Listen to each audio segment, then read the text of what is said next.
What's happening, peeps, man? We're here to talk about Jeremy Doku, Mr. Jinky Majinky, as everybody likes to call him.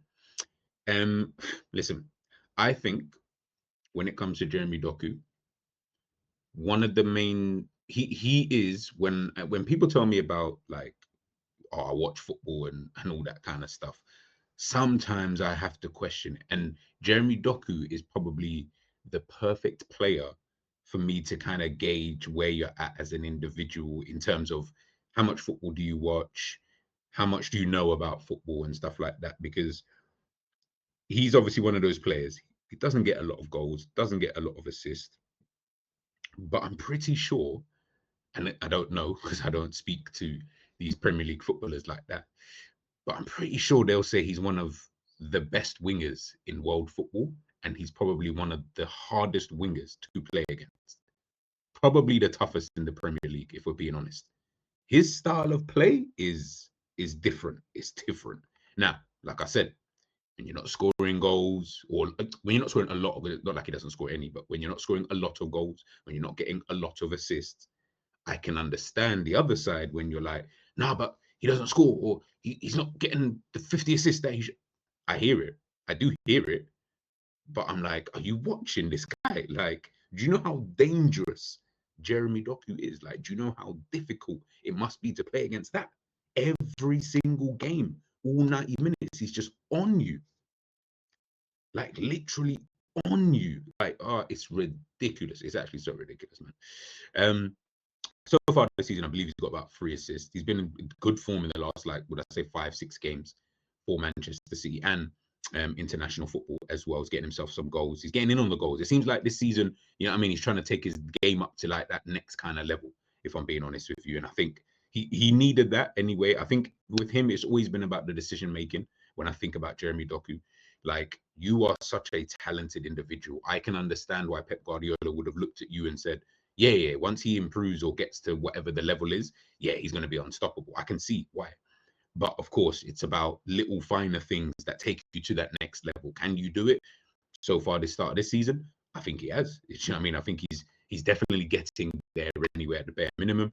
3 assists, 1 goal. I think that's absolutely fine. Do you know what I mean for him? So far, again, of course, he's had like seasons where, you know what I mean, last season only 9 assists, 8 goals. You kind of like, you with the talent level that you have, I can understand why people would ask for more in terms of that. I don't know what people's expectations are.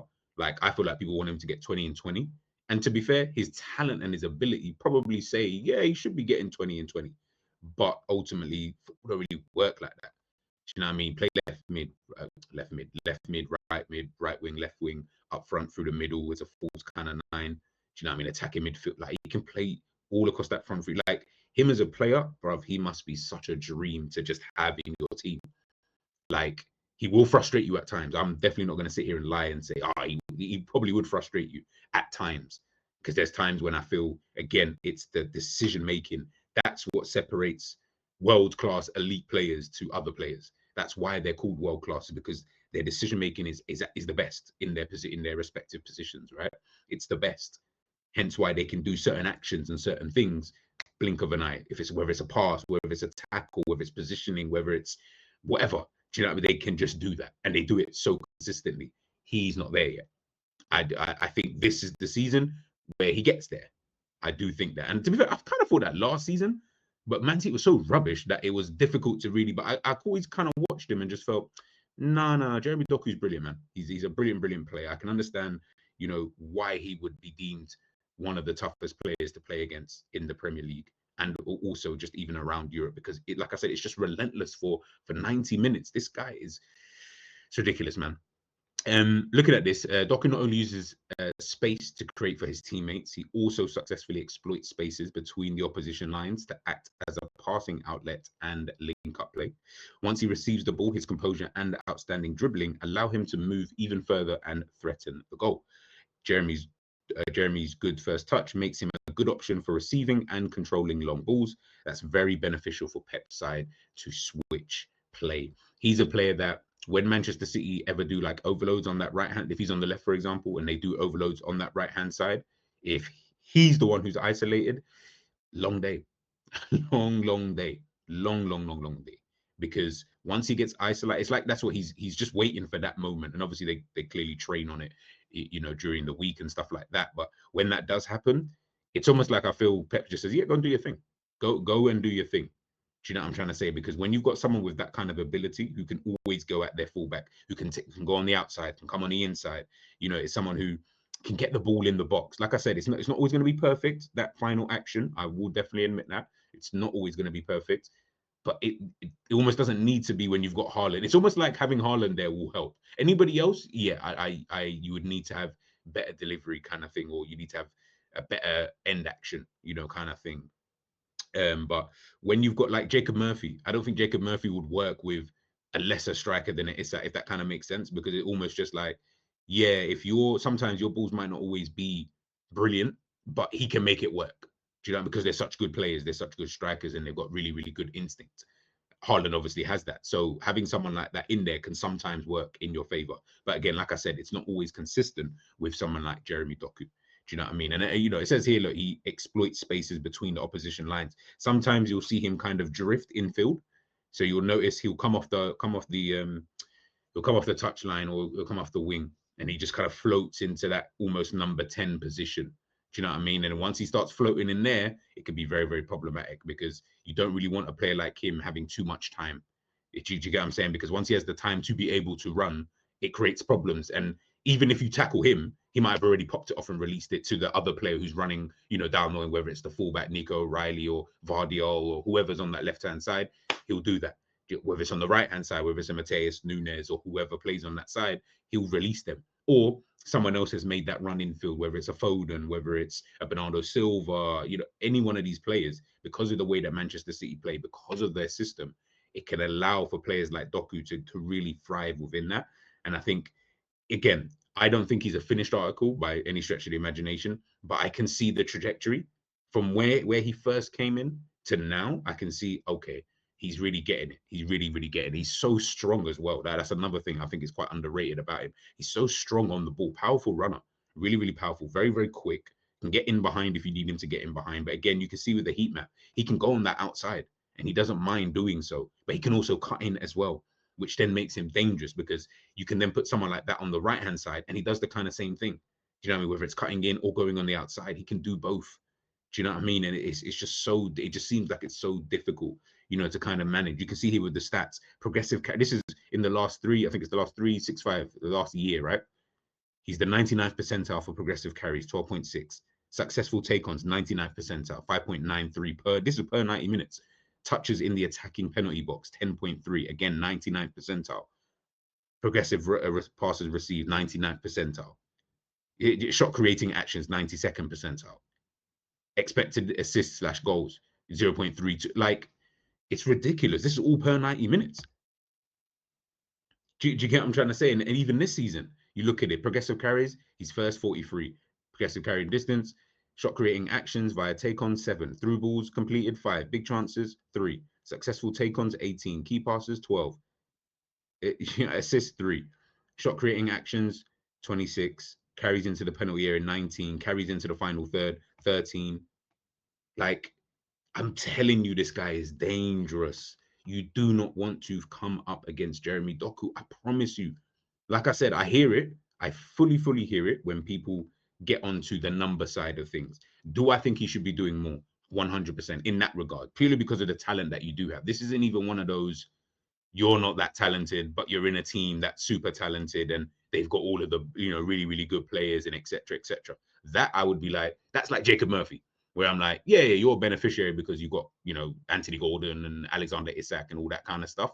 I don't think you're that good, to be honest with you. But Jeremy Doku is uber talented. I'm telling you, he's uber talented. And he's definitely a player that I think come the end of this season, I think we're really going to be looking at him as probably one of the best wingers in European football, man. I just feel like he's going to have like a really like a proper. It's weird to say breakout because he's been there for a couple of seasons, but in terms of, this is where I'm going to announce myself. This is where I'm going to show everybody, like, I'm this guy. Like, take me seriously. Do you know what I mean? Like, I can perform at this level, at this stage, because I am this good.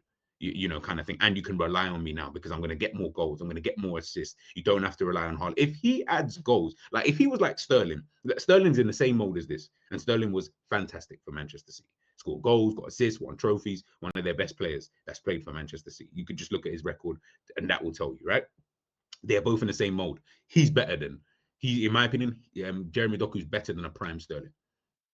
I think he is. I think he's got everything in his makeup to be a better player. Well, now whether he obviously achieves that is a different question. But I do think that they are quite similar in terms of they're quite unorthodox. They're so unpredictable. You don't know what they're gonna do at times, and sometimes I almost feel like he doesn't know what he's gonna do at times. At times, other times it's very predictable, but you can't stop it. It's the Iron Robin thing. I know what he's gonna do. He's gonna do the and then but I know he's gonna do that, and then he does it, and then you can't really stop it. But then there's other times I'm like, where's he gonna go? Is he gonna like? And you have to watch him. Like it's the quick shift of the ball that he will do. That I'm like, oh, okay. Do you know what I mean? And like you think he's gonna go one way, but he's just touched it a little bit to go to the left, and then he comes infield, or to the right, and then he'll come infield from that left hand side. But he does it on the right hand side. He does it through the middle. Quick ball movements that he will have, quick touches of the ball, little faint touches that can just, and obviously these guys are professionals and they're big guys, some of them, like just your whole weight has gone one way, thinking I'm going to fully commit to go that way, and he just quickly shifts it the other way. It could be so difficult. And like I said, it's only in that final action at times I just think your decision making can be better. It can definitely be better, because and the way you know that is because you can see other players, you know, whether they're same age group or just other wingers and stuff like that. You can see the level, like the Elises, the Lamine Yamals. Now, I'm not saying everybody can be those kind of players, but I am saying you can reach a certain level, and I think you need to be getting as close to that level as you possibly can. That was one thing about Sterling, is that quite an unorthodox player. The way he runs, the way he dribbles and stuff like that. You think, oh, I can get the ball. You can't. At prime Sterling at Manchester City, you're not getting the ball. Once he faces the defender up, I'll just forget about it, because the pace, he's beating you anyway. So, but let's just say you're a good defender, right? Let's just say you're one of those solid right backs, and you can maybe lock him down in other ways just through positioning. Yeah, he'll kill you in other ways. Movement. That's where I think Jeremy Doku. Obviously, I don't really know with Manchester City whether or not that's being asked of him in terms of we need more. We need you to get in the box more. We need you to be on the end of things a bit more. You know, if the ball gets crossed in from that right hand side, you should be in the box. Coming around, that's what Sterling used to, bro, bread and butter. Sterling, tap in, tap in, tap in. What Haaland's getting, Sterling was doing that. Old school. He was doing them kind of things. And I feel like, again, I don't know. Maybe Pep doesn't really want that. And if he doesn't, then fairs, then I'm asking for something that, you know, isn't realistic. Then, okay, I can deal with that. But I do think when I'm looking at it, I'm like, man, I feel like these are the little things I just think can take you to the next level, and you're under the best manager in world football. So I can only imagine what that must be like in terms of just training and listening. These are little things I think that he could potentially do to be able to do that. But I would love to know what you guys think in regards to Jeremy Doku. I know some people don't rate him, and I hear it. I hear it. Like I said, I'm not here to argue about that. If you don't rate him, then you just don't rate him, in it. That's just one of those. But I would love to know what people really think about Jeremy Doku. How good do you think he can become? And is he already one of the better wingers in the Premier League? Let me know your thoughts in the comment section. I will catch you soon. Peace.